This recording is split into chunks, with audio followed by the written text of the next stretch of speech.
পরম দয়াল শ্রী শ্রী অনুকূল ঠাকুরের রাতুল রাঙা চরণে জানাই শত কোটি দণ্ডবত প্রণাম। জয় গুরু সকল ইষ্টপ্রাণ দাদা ও মায়েরা।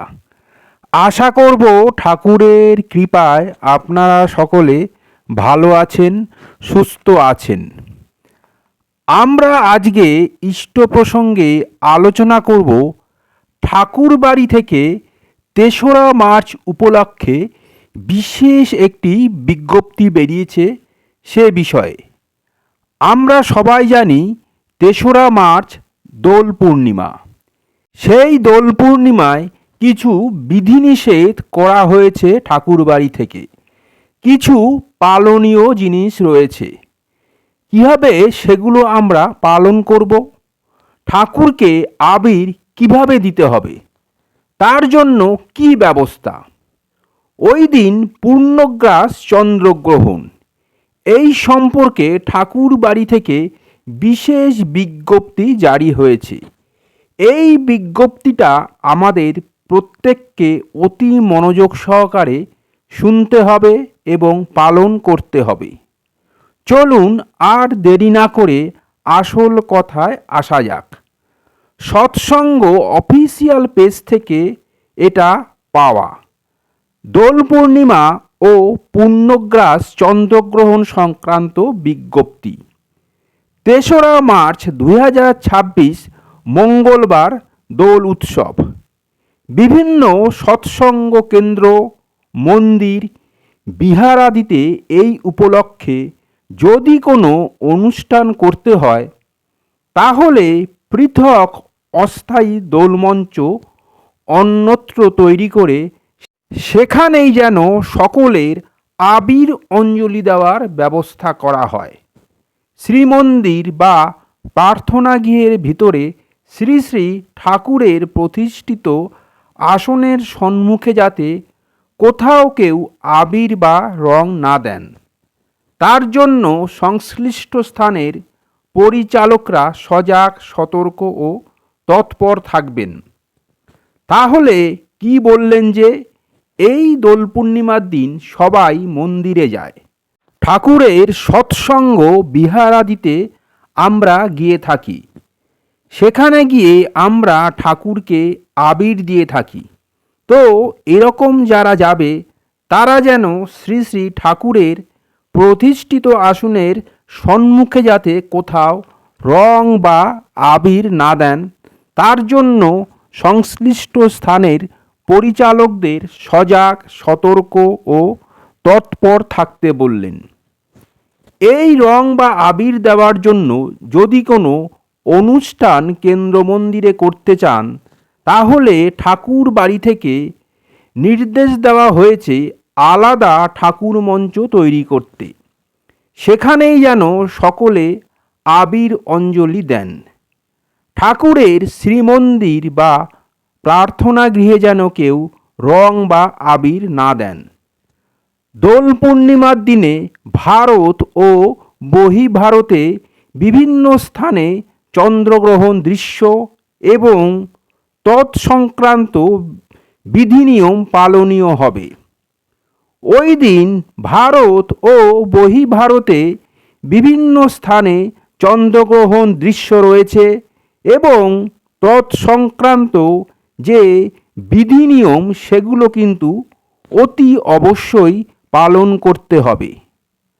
আর একটি গুরুত্বপূর্ণ কথা আপনাদের জানিয়ে দিচ্ছি, আমরা যারা বাড়িতে ঠাকুরকে আবির দেব তারা যেন ঠাকুরের সামনে ওই কাপড়ের মধ্যে রং না দিই। আলাদা একটা পাত্র বসিয়ে নেবেন। সকলের জন্য আলাদা আলাদা পাত্র নেবেন এবং যার যা পাত্র সেই পাত্রের মধ্যে বাড়ির সকলেই যেন ঠাকুরের উদ্দেশ্যে আবির দেন। ঠাকুরকে গায়ে যেন আবির না দেন। ঠাকুরের চরণে আবির দিচ্ছেন এই কল্পনা করে ওই পাত্রের মধ্যে আবির দেবেন। যেমন মন্দিরে দিতে বারণ করলেন ঠিক সেই একইভাবে আমরা বাড়িতেও যেন ঠাকুরের গায়ে আবির বা রং না দিই। গ্রহণ স্পর্শ অপরাহ্ন 3:20 এবং মক্ষ অপরাহ্ন 6:48, মানে বিকাল 3:20 থেকে গ্রহণ স্পর্শ হবে।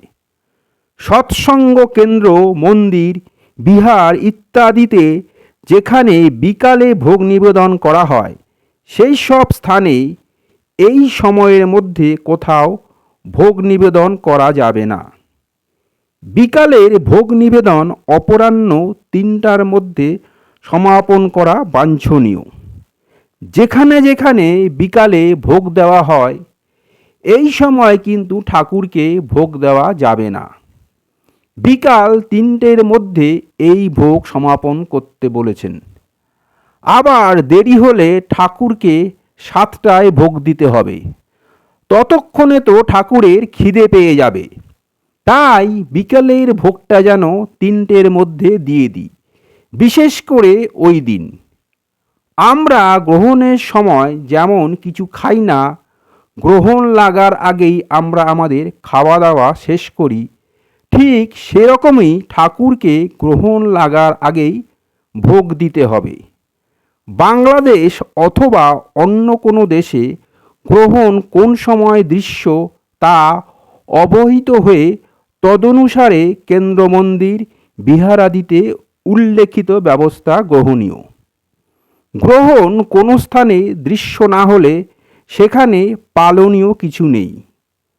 কোথাও যদি গ্রহণ না দেখা যায় তাহলে সেখানে এইগুলো পালন করার কোনো দরকার নেই। তাহলে দোলে আমরা কিভাবে ঠাকুরকে আবির দেব?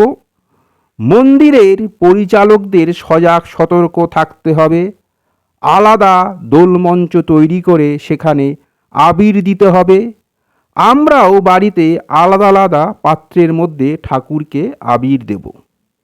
3:20 গ্রহণ লেগে যাবে, তাই 3টের মধ্যে ঠাকুরকে ভোগ নিবেদন করতে হবে। গ্রহণের সময় আমরা কেউ যেন ঠাকুরকে ভোগ নিবেদন না করি।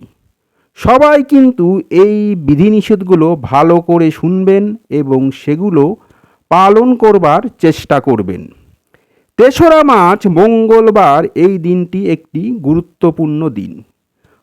প্রত্যেকে এই দিনটি বিশেষভাবে খেয়াল রাখবেন এবং ঠাকুর বাড়ি থেকে যে বিজ্ঞপ্তি দেওয়া হয়েছে সেগুলো যেন অক্ষরে অক্ষরে পালন করেন।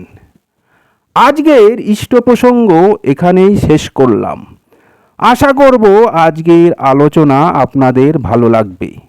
আলোচনাটা ভালো লাগলে লাইক করবেন, বেশি বেশি করে শেয়ার করবেন, যাতে আরও অনেকেই উপকৃত হন। আমার চ্যানেলটা সাবস্ক্রাইব করবেন এবং আমার পাশে থাকবেন। এরকম আরও অনেক অজানা ঠাকুরের তথ্য নিয়ে যাতে আপনাদের সামনে হাজির হতে পারি। আপনারা সবাই ভালো থাকবেন, সুস্থ থাকবেন, আনন্দে থাকবেন, খুশিতে থাকবেন। ঠাকুরের কাছে সদা সর্বদাই এই প্রার্থনা করি, ঠাকুর সর্বদাই আপনাদের যেন ভালো রাখে, সুস্থ রাখে। কালকে আবার ঠাকুরের নতুন তথ্য নিয়ে হাজির হব। জয় গুরু, বন্দে পুরুষোত্তমম।